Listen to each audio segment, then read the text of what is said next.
Uma pergunta que muitas vezes não quer calar. Por que os seus resultados dos testes de ancestralidades que você fez, independente do laboratório que você utilizou, continua mudando?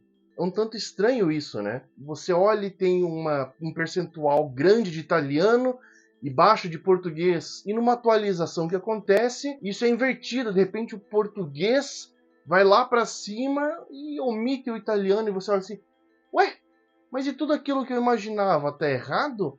Parece que eles estão inventando esses dados, é uma coisa estranha. E nesse vídeo justamente eu quero conversar um pouco sobre o que está acontecendo por trás, por que essas estimativas de etnias são alteradas independente do laboratório que você fez. Mas saiba que isso foi alterado e numa próxima atualização isso vai ser alterado novamente. Meu nome é Richard Hauptmann, sou genealogista, pesquisador, e eu gosto muito de englobar o máximo de variedades de aspectos dentro da minha própria pesquisa familiar.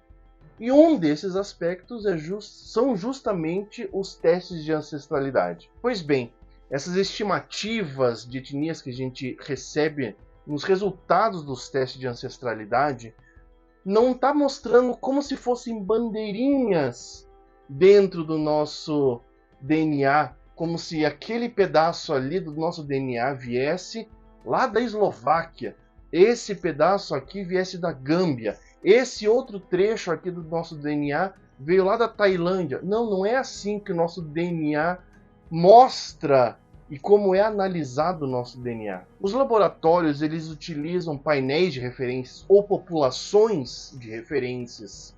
Isso quer dizer que existem amostras de grupos populacionais de determinadas regiões que mantêm ou preservam um pouco mais do DNA das pessoas que viveram naquele local há muito tempo atrás. É como se fossem tabelas comparativas, onde você tem o seu DNA e essas populações de referências. Cada laboratório tem uma quantidade que define as suas populações de referência. Por exemplo, o Ancestry e o MyHeritage, que bugou nessa última atualização que eles fizeram, que sei lá o que aconteceu, eles dizem que tem 88 populações de referências, ou seja, eles têm 88 amostras de populações de diversos locais do mundo.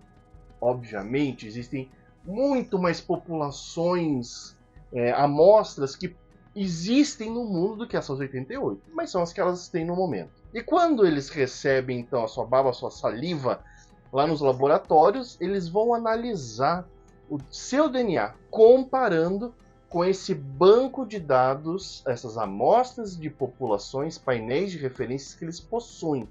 E aí eles vão olhando, olha, esse trecho aqui do seu DNA tem muito a ver com essa amostra que a gente tem.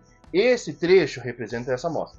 E aí eles vão olhando todo o DNA que eles podem analisar ali, comparando com essas amostras. Então, ótimo, eles fazem toda essa comparação e pronto, voilà, você está descrito através dessas populações de referência. Então você olha, poxa, eu tenho 93% de francês, eu tenho 47% de egípcio, eu tenho 83% da Guiné-Bissau.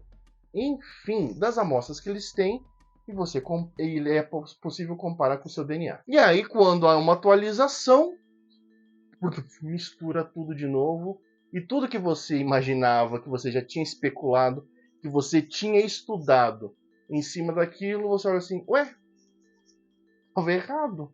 Ou aumentou, ou diminuiu, ou sumiu, ou apareceu alguma coisa que até então não tinha.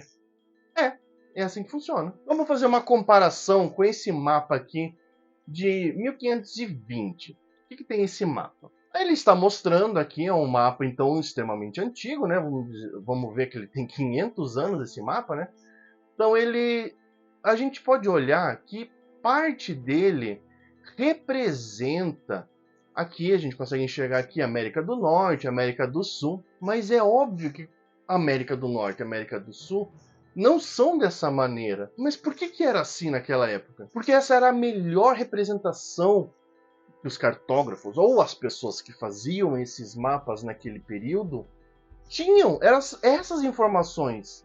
Eles não tinham outras informações complementares que pudessem melhorar. Eles não tinham um satélite tirando fotos do nosso planeta. Não era assim que funcionava. Conforme eles vão recebendo mais informações sobre esse mapa, sobre a geografia local, esse mapa vai sendo preenchido, vai sendo melhorado. Então, da mesma forma, funciona para os laboratórios que estão analisando nossos testes de ancestralidade.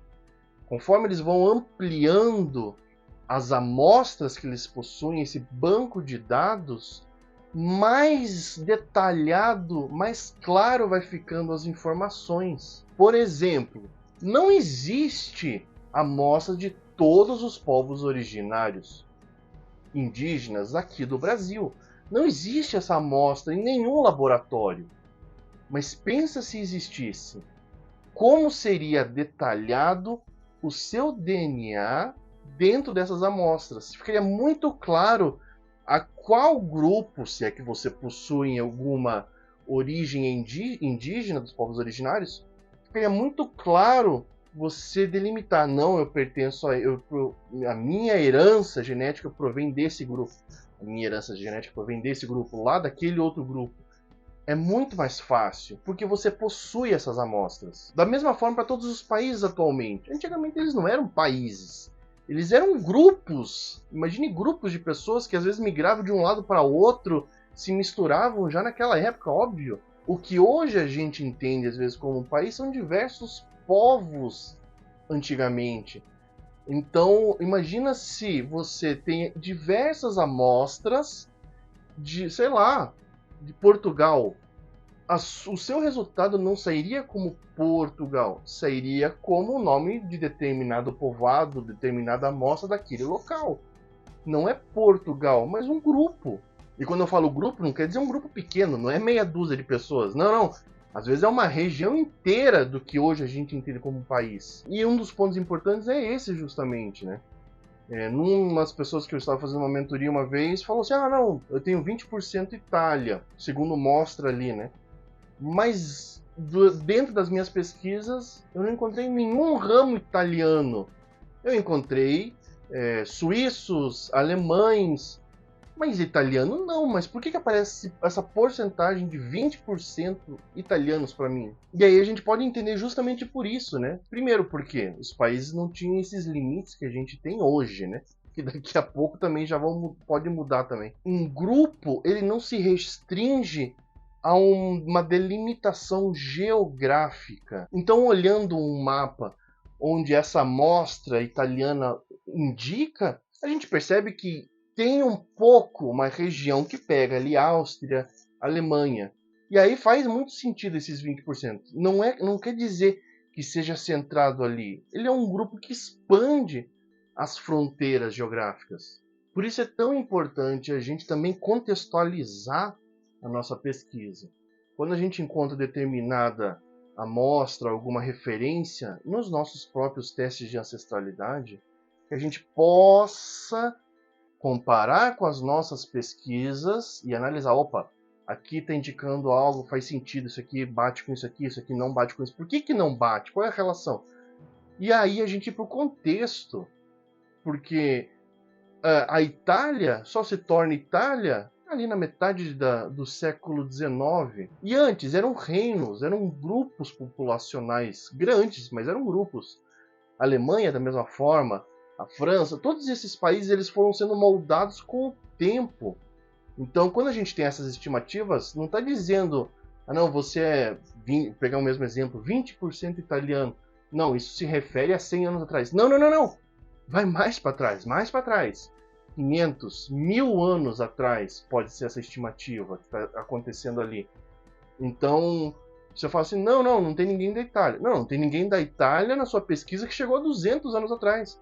E se você avançar mais até 500, 600, 700, se fosse possível, né, assim, de uma forma simples, de repente você encontrar, poxa, tem dessa região onde hoje a gente entende como Itália ali, né, realmente tinha pessoas que viviam ali naquela região. Só lembrando, né, que basicamente as nossas gerações elas são duplicadas por dois, né? Então a gente tem dois pais, pai e mãe, 4 avós, 8 bisavós, 16 trisavós, 32 tetravós e vai subindo, né?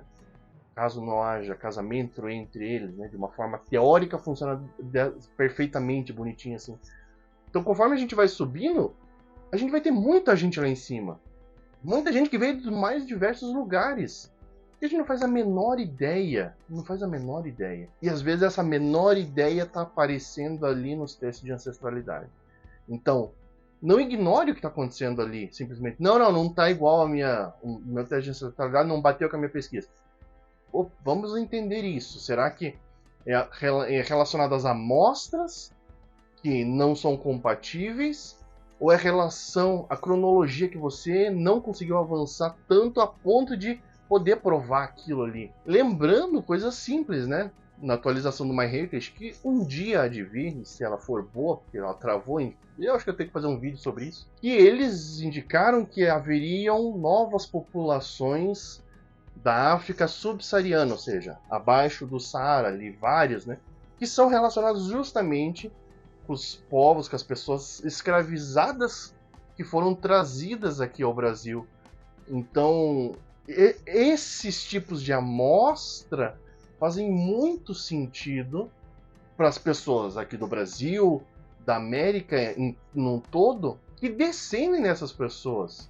Isso faz muito sentido, mas tem que ser feito de uma forma decente, coerente, e que se é prometido uma atualização, que saia essa atualização, né? Enfim, espero que eu possa ter esclarecido bem esse tema. Qualquer dúvida a mais, escreva aqui nos comentários, vamos tentar entender e destrinchar mais esse tema que é muito importante.